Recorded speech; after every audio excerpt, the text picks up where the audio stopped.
성경 봉독합니다. 구약 성경 레위기 23장 22절 말씀입니다. 너희 땅에 곡물을 벨 때에 밭 모퉁이까지 다 베지 말며 떨어진 것을 줍지 말고 그것을 가난한 자와 거류민을 위하여 남겨두라. 나는 너희의 하나님 여호와이니라. 남겨두라, 이 제목으로 담임 목사님께서 말씀을 전해주시겠습니다. 20세기의 대표적 기독교 영성가인 헨리 나우에는 사후에 더 기억되는 인물입니다. 상처받은 치유자라고 하는 별칭을 가진 나우에는 사람이 받은 상처에 깊은 관심을 갖고 상처의 문제를 가지고 사람을 바라보고 그 안에서 하나님의 뜻을 찾으려고 했습니다. 네덜란드 태생인 나우에는 심리학을 공부하고 30대에 노트르담 대학의 교수가 되었습니다. 그는 젊은 날 천재라는 말을 들을 정도였습니다. 그러다가 신학을 공부하고 1971년부터 예일대학 신학부에서 교수로 강의하게 되었습니다. 그러던 그가 1981년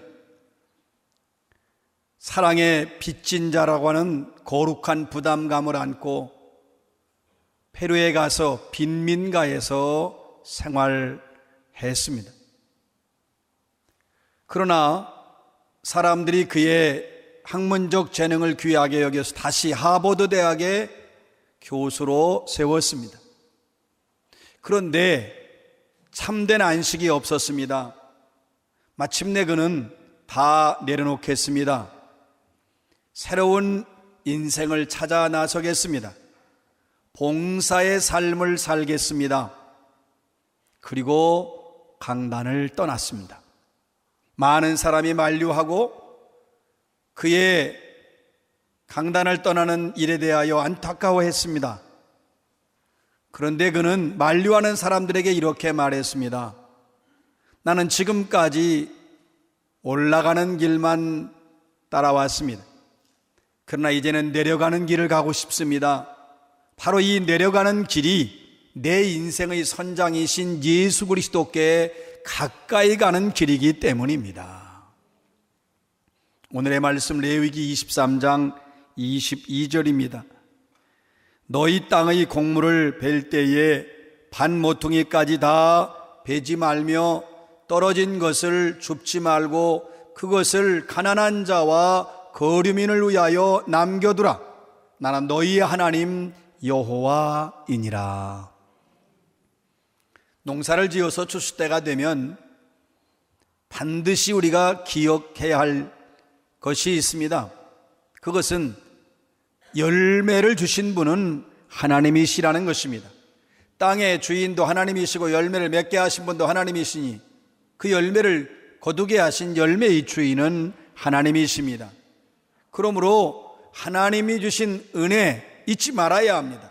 사람이 아무리 노력을 해도 하나님이 열매를 주지 않으시면 인간은 열매를 거둘 수 없습니다. 하나님의 은혜로 열매를 거두게 되었습니다. 이처럼 하나님의 은혜로 열매를 거두어 수확의 기쁨을 얻게 되었으니 수확의 기쁨을 자기 홀로 차지하고 자기 홀로 만족하고 즐기는 데만 서서는 안 됩니다. 하나님께 감사하고 하나님께 영광을 돌리고 그리고 어려운 이웃을 위해서 자기의 소유를 나눌 수 있어야 합니다. 그렇게 하려면 오늘 말씀과 같이 너희가 곡물을 벨 때에 모퉁이까지 다 베지 말라. 모퉁이 남겨두라고 하신 겁니다. 모퉁이를 남겨두라. 그것은 하나님께서 사회적 기득권이 되지 못하는 사람들, 가난한 사람들, 타국인들을 위한 보호와 배려의 규정을 정하신 겁니다. 이건 하나님의 자비지요. 여러분, 우리는 우리와 가깝고 우리와 친하고 내가 늘 친절하게 대할 수 있는 사람들이 주로 나와 주변에 있는 사람들입니다. 가까이 있는 사람들. 그런데 예수님의 사랑은 미치지 않는 것이 없고 제한이 없고 사람을 구별하지 않습니다. 우리는 사람을 구별하지만 예수님의 사랑은 끝도 없고 모든 인류를 향하여 그 사랑은 펼쳐나가게 되어 있습니다. 레위기 19장 10절 말씀에 보면 너희가 네 포도원에서 포도를 딸 때에 다 따지 말고 혹시 열매가 땅에 떨어지면 그 열매를 줍지 말고 가난한 자와 거류민 나그네를 위해서 버려두라고 했어요. 그들이 먹을 수 있도록.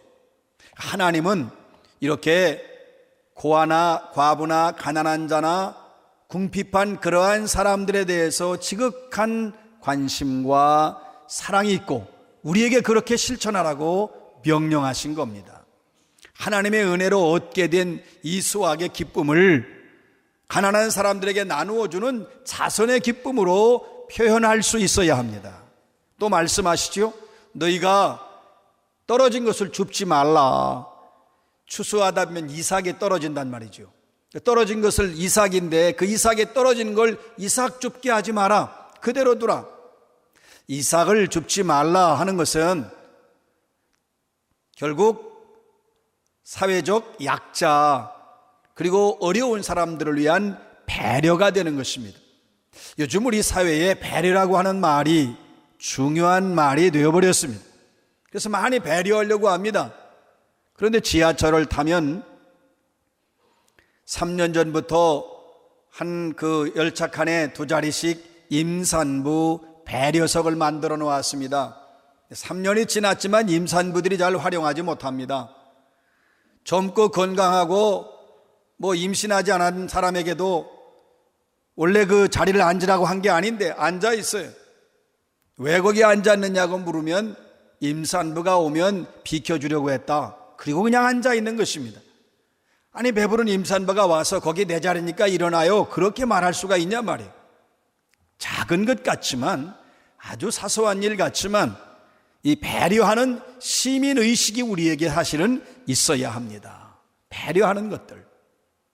하나님께서 신명기 15장 7절 이하의 말씀에 보면 가난한 형제가 너희와 함께 거주하게 될 때에 너희는 마음을 완악하게 하지 말고 손을 움켜쥐지 말고 네 손을 펴서 그 가난하고 그리고 어려움 가운데 있는 이들에게 쓸 것을 넉넉히 주라고 하셨습니다. 넉넉히 줘라. 그리고 또 강조하시기를 너희가 사는 땅에는 가난한 사람이 그치지 않을 것이다. 인류의 역사가 계속되는 한 분명한 것은 부자도 있고 가난한 사람도 있습니다. 그건 분명한 사실이에요. 너희가 사는 땅에 가난한 사람이 그치지 않을 것이다. 내가 너희에게 명령한다. 너희는 그 가난하고 궁핍한 사람들에게 내 손을 펴서 도와주어라. 분명하게 말씀했습니다. 그런데 하나님은 반드시라고 하셨어요. 반드시 그들에게 도와주되 아끼는 마음이 없어야 된다. 도와줄 때에도 우리가 참 인색한 마음이 들잖아요. 돕고는 싶은데 마음에 내가 아까워하는 마음이 생길 수 있어요. 그 아끼는 마음이 없이 도와주어야 한다. 이것이 하나님의 사랑이고 이것이 하나님의 배려입니다. 여러분, 하나님은 고아와 과부의 인권을 중요하게 여기셨어요. 그리고 뿐만 아니라 직접 성경의 신명기 10장에 보면 고아와 과부에게 옷과 떡을 주시는 분이라고 했습니다. 그리고 하나님은 우리를 향해서 너희는 나그네를 사랑하라. 너희는 나그네를 사랑하라. 예수 그리스도의 일생을 보면 우리 예수님도 그렇습니다. 사실은 병든 자 그리고 가난한 자, 소외된 자들 예수님은 따뜻하고 부드럽게 대하셨지요. 그리고 사람들로부터 미움받는 세리들, 죄인들, 그리고 멸시받는 사람들, 가까이 하려고 하지 않는 사람들, 누구도 그들을 멀리하고 침을 뱉는데 예수님은 그들과 함께 식탁을 함께 하신 분입니다. 그 예수님의 그들에 대한 사랑은 너무나 뜨겁고 너무나 간절했습니다. 당시의 세상 사람들은 그 죄 많고 사회적으로 지탄받는 사람들을 누구도 가까이 하지 않았는데 예수님은 그들을 차별하지 않고 그들을 가까이 하시고 그들을 사랑하셨습니다. 세상에서 누가 가장 불쌍한 사람일까요? 없는 사람? 아니면 외로운 사람? 고독한 사람? 병든 사람일까요? 세상에서 가장 불쌍한 사람은 자기 자신만을 위해 사는 사람입니다. 자기 자신만을 위해서 일하고 또한 벌어서 자기만 먹고 마시고 즐기는 사람이 가장 불쌍한 사람입니다. 가장 행복한 사람은 누구일까요? 자기의 소유를 과감하게 포기하고 떼어서 나누어주고 어려운 이웃을 도와가는 사람이 가장 행복한 사람입니다. 여러분, 하나님께서 이스라엘 백성에게 아주 중요하게 강조한 말씀이 있어요. 그것은 너희가 땅에서 농사를 짓고 나면 3년마다 한 번씩, 물론 늘 하나님 앞에 소득의 11조를 드리지만 3년에 한 번씩은 내가 난 소출의 3분의 1을 반드시 성 안에 저장해 두었다가 레위인처럼 자기 유산이나 몫이 없는 혹은 떠돌아다니는 객들, 나그네들, 고아나 과부나 가난한 사람들이 와서 배불리 먹게 하라. 그리고 이렇게 말씀하십니다. 그리하면 너희 하나님 여호와가 내가 하는 모든 일에 복을 주시겠다고 하셨습니다. 물론 우리가 선을 베풀고 나누어주고 구제하는 것을 내가 나중에 하나님으로부터 복을 받아야 되겠다고 하는 그러한 목적으로 하지는 않습니다. 그런데 하나님은 분명하게 그러한 사랑과 그러한 마음으로 도와주고 나누어주고 선을 베풀 때에 하나님이 반드시 내 손으로 하는 일에 복을 주시겠다고 말씀하셨습니다. 그러니까 사실은 우리가 살아가면서 어려운 사람, 고난당하는 사람, 가난한 사람, 고아나 과부들, 이거를 우리가 돌보는 일은 우리의 본분이고 마땅한 의무입니다. 내가 그들을 괴롭게 안 하고 내가 그들을 못 살게 하고 가난하게 한 적이 없다, 나와 상관이 없다, 그럴 수 있는 내용이 아닙니다. 분명한 것은 이건 우리의 의무이며 우리의 사명입니다. 우리의 본분입니다. 그런데 우리는 삶의 현장에서 보면 사실은 우리의 의무를 다하고 있지 않습니다. 한 여성이 유명한 사회봉사 단체에서 섬기고 있는데 아주 구제 사업을 적극적으로 하는 정말 열성을 다해서 하는 헌신적인 여성입니다. 이 여성은 이 사회적인 이슈가 있는 청소년 문제, 노인 문제, 철거민 이주 문제, 해외로 나가서 이디오피아의 가난한 사람들, 난민들 뿐만 아니라 사람들이 재해가 나면 그 재해 현장에 발벗고 뛰어가는 아주 유명한 그러한 사회의 봉사에 앞장서는 봉사자입니다. 그것만이 아닙니다. 자기가 또 열심히 맹렬 여성이라 자기가 일하는 또 자기 삶을 위해서 봉제 공장을 운영하는 사장입니다. 그런데 이렇게 아주 희생적으로 헌신적으로 봉사하고 그 세계를 향하여 나아가서 봉사하는 이 사람이 경영하고 있는 봉제 공장에 들어가는 순간 그에 대한 모든 신뢰가 깨집니다.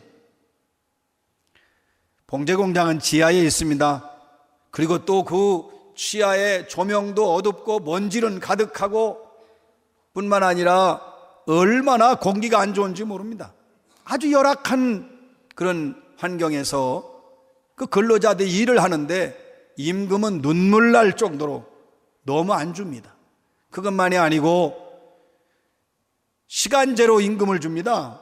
사람이 일도 있고 아프기도 할 것이고 또 사정이 생길 터인데 그러면 다 어김없이 그 사람 임금에서 깎아버립니다. 그리고 막 폭력을 쓰고 언어 폭력을 쓰고 인격적으로 무시하고 임금처럼 군림하는 여성입니다. 그러면 도대체 이 여성은 누구를 위해서 봉사하는 것입니까? 무엇을 위해 봉사하는 것입니까?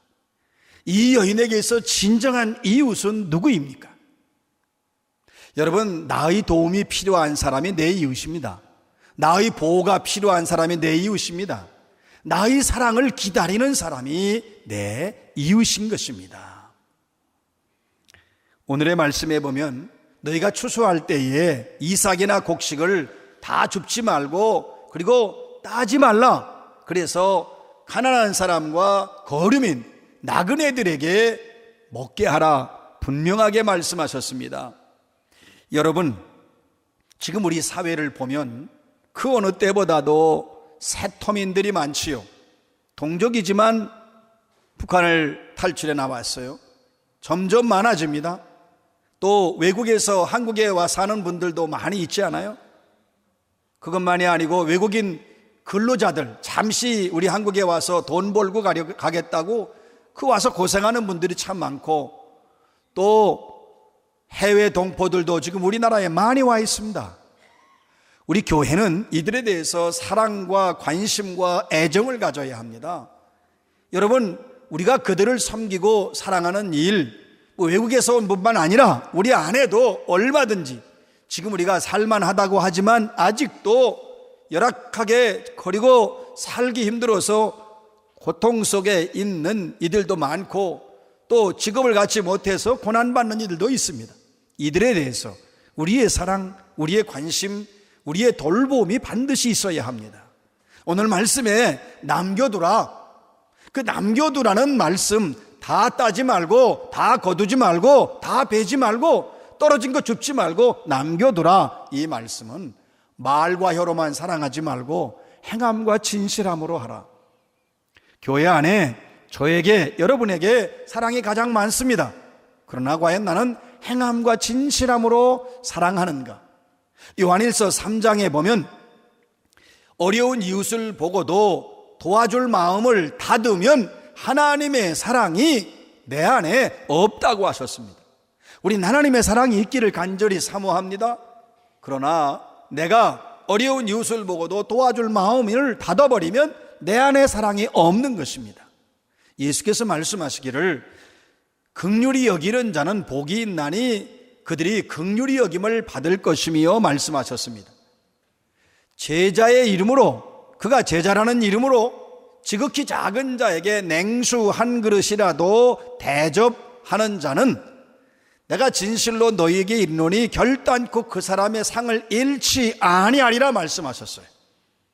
예수님도 긍휼과 사랑을 베풀면, 자비와 구제를 베풀면 반드시 그에게는 긍휼을 자기도 나중에 받을 수 있는 그런 은혜가 있고 결단코 그 상을 잃지 않겠다고 약속하셨습니다. 그렇다면 우리는 사실 지극히 작은 자를 위해서 무엇을 하고 있는 것입니까? 지금 우리는 가난하고 어려운 이웃을 위해서 나는, 우리 가정은 무엇을 남겨놓고 있는 것입니까? 언제까지 나만 먹고 나만 마시고 나만 즐기고 나를 위해서만 살겠습니까? 여러분, 가난하고 궁핍한 사람들을 우리가 도와갈 수 있고 또 사랑하는 것, 아끼지 아니하고 나눌 수 있는 것, 이건 우리의 본분이고 주님의 명령입니다. 심지어 잠언 25장에 보면 원수가 줄이거든 음식을 주고 원수가 목말라 하면 마실 물을 주라고 했습니다. 여러분, 우리는 원수가 아니에요. 원수가 아닌 사람도 지금 먹을 걸 주지 못하고 마실 물을 못 줘요. 그런데 하나님은 원수가 줄이고 목말라도 먹을 걸 주고 마실 걸 주어라. 이 말씀은 뭐냐면 누구를 막론하고 그가 굶주리고 있고 그가 목말라 하면 반드시 도와주어야 한다는 주님의 명령입니다. 여러분, 우리는 지금 하나님의 은혜로 살고 있습니다. 하나님의 자비와 사랑이 우리에게 넘치고 있습니다. 당연히 우리도 그 자비와 사랑을 베풀어 줄 수 있어야 하는 것입니다. 히브리서 13장에 보면 오직 선을 행함과 나눠주기를 잊지 말라. 하나님은 이 같은 제사를 기뻐하시느니라. 우리가 드리는 주님 앞에 나와 드리는 이 제사만이 기쁘게 하시는 것이, 기뻐 받으시는 것이 아니고 오직 선을 행함과 나눠주기를 힘쓰면 그것이 하나님이 기뻐하시는 제사라고 하셨습니다. 선을 행함과 나누어 주기를 힘쓰며 살아가시기를 주의 이름으로 축원합니다.